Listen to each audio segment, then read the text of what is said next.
Hey guys, welcome back to my YouTube channel. This is Anmol Verma. Today we are going to start our brand new topic of accountancy, that is admission of a partner.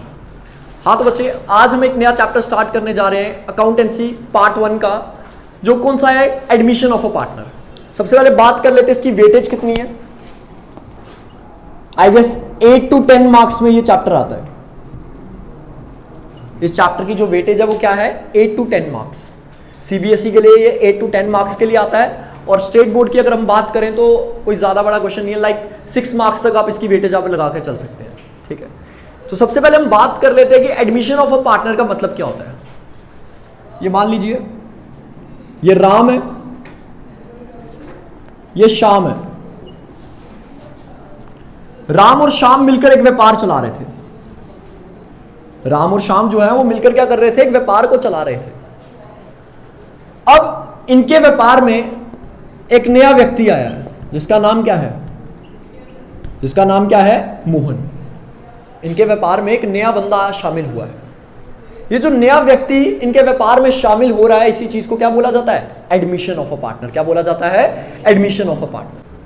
हाँ तो बच्चे, section 31 Indian partnership act 1932, ये section क्या कहती है कि आप अपने व्यापार में नए पार्टनर को तभी एडमिट कर पाओगे जब सभी पार्टनर इस चीज के लिए क्या हो जाएंगे, सहमत हो जाएंगे। जैसे हमने यहां पर एग्जांपल लिया, मोहन जो है वो इस बिजनेस के अंदर तभी एडमिट कर पाएगा जब राम और श्याम इस चीज के लिए क्या हो जाएंगे, एग्री हो जाएंगे। राम और श्याम की मंजूरी होना बहुत ज्यादा जरूरी है, तभी एक नया पार्टनर जो है व्यापार के अंदर क्या हो सकता है, शामिल हो सकता है। ये चीज कौन कहता है, सेक्शन 31 इंडियन पार्टनरशिप एक्ट 1932। अब हम बात कर लेते हैं राइट्स क्या क्या है, rights of a new partner. एक नए पार्टनर के क्या क्या राइट्स हैं, क्या क्या अधिकार हैं उसके। वापिस रिपीट कर रहा हूं, नए पार्टनर के क्या क्या अधिकार हैं, क्या क्या राइट्स हैं। Right to share future profits,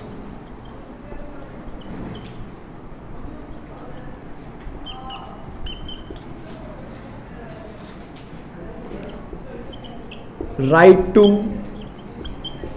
share the assets। तो यहां पर क्या लिखा गया है कि जो भी नया पार्टनर व्यापार के अंदर शामिल हो रहा है उसके क्या क्या अधिकार हैं। पहला अधिकार, फ्यूचर में जितना भी प्रॉफिट होगा उसमें इस मोहन की क्या होगी, हिस्सेदारी होगी। वंस अगेन रिपीट कर रहा हूं, फ्यूचर में जो भी प्रॉफिट होगा उस प्रॉफिट में किसकी हिस्सेदारी होगी, ये जो नया पार्टनर बिजनेस के अंदर शामिल हो रहा है। व्यापार के जितने भी एसेट्स होंगे उन एसेट्स में भी किसका हक होगा, इस नए पार्टनर का। नया पार्टनर कौन है, मोहन। हाँ तो बच्चे, आज हम एक टॉपिक के बारे में बात करेंगे कि प्रीमियम फॉर गुडविल क्या होता है। इसके बारे में बात करेंगे, एक एग्जांपल ले लेते हैं। एक है हमारे पार्थ भाई साहब, एक है हमारे अंकुश भाई साहब। ये क्या कर रहे हैं, प्रॉफिट्स को क्या करते हैं, ये बराबर बांटते हैं। किस तरह से बांटते हैं, बराबर बांटते हैं। इन्होंने एक टी स्टॉल खोला था आज से 10 साल पहले। इन्होंने क्या किया था भाई साहब, टी स्टॉल खोला था आज से 10 साल पहले।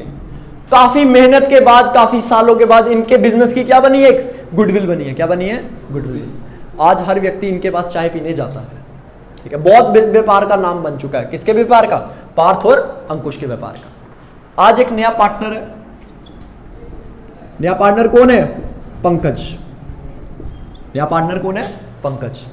पंकज इनके व्यापार को क्या करना चाहता है, ज्वाइन करना चाहता है। तो सबसे पहले पंकज को क्या लेकर आना पड़ेगा, कैपिटल लानी पड़ेगी। क्या लानी पड़ेगी, कैपिटल। देखो, अगर इन दोनों ने व्यापार के अंदर पैसा लगाया तो जो नया आएगा वो भी क्या करेगा, व्यापार के अंदर पैसा लगाएगा। तो मतलब पंकज को 1 लाख रुपया क्या लाना पड़ रहा है, कैपिटल का लाना पड़ रहा है। यहां तक समझ आ गया। कहीं ना कहीं पार्थ और अंकुश को इसके लिए क्या करना पड़ेगा, सैक्रिफाइस करना पड़ेगा। क्या करना पड़ेगा, सैक्रिफाइस देयर प्रॉफिट शेयर। देखो ऑब्वियस ही बात है भाई साहब, ये दोनों पहले प्रॉफिट्स को आधा आधा बांटते थे। अब नया पार्टनर बिजनेस में ज्वाइन करेगा तो क्या होगा, इनके प्रॉफिट का शेयर क्या हो जाएगा, कम हो जाएगा। मतलब ये दोनों इसके लिए क्या कर रहे हैं, अपने प्रॉफिट को सैक्रिफाइस कर रहे हैं। क्यों करेंगे भाई? समझ रहे हो इस बात को? क्यों करें हम? पार्थ और अंकुश क्यों करेंगे सैक्रिफाइस किसी बाहर वाले व्यक्ति के लिए? तो इसी के बदले में पंकज जो है वो क्या लेकर आएगा? पैसा लेकर आएगा। क्या लेकर आएगा? पैसा लेकर आएगा। लाइक लगा लो। पंकज जो है 25,000 रुपया फालतू लेकर आया। क्या लेकर आया? 25,000 रुपया फालतू लाया। क्यों लाया? सो दैट पंकज इन दोनों को क्या कर सके? कंपनसेट कर सके। क्या कर सके? कंपनसेट कर सके। देखो इन दोनों ने इसके लिए सैक्रिफाइस किया था ना, अब पंकज उनको क्या देगा? मुआवजा देगा। मुआवजे में क्या दे रहा है? पैसा दे रहा है। इसी ये जो पैसा है ना, ये जो पे कर रहा है, इसी को क्या बोला जाता है? Premium for goodwill. क्या बोला जाता है? Premium for goodwill. तो वंस अगेन रिपीट करते हैं कि जब भी नया पार्टनर बिजनेस के अंदर ज्वाइन करता है तो उसको क्या करना पड़ता है? पुराने वाले पार्टनर्स के लिए पैसा लाना पड़ता है, जिसे हम बोलते हैं प्रीमियम फॉर गुडविल। क्यों लाना पड़ता है? क्योंकि पुराने वाले पार्टनर्स ने नए वाले के लिए क्या किया है? अपने शेयर का बलिदान किया है। प्रॉफिट के शेयर का क्या किया है? बलिदान। तो अब ये क्या करेगा? नया वाला पार्टनर उनको कंपनसेट करेगा। क्या करेगा? कंपनसेट करेगा। ये चीज समझ आ गई? इसी चीज को क्या बोला जाता है? Premium for goodwill.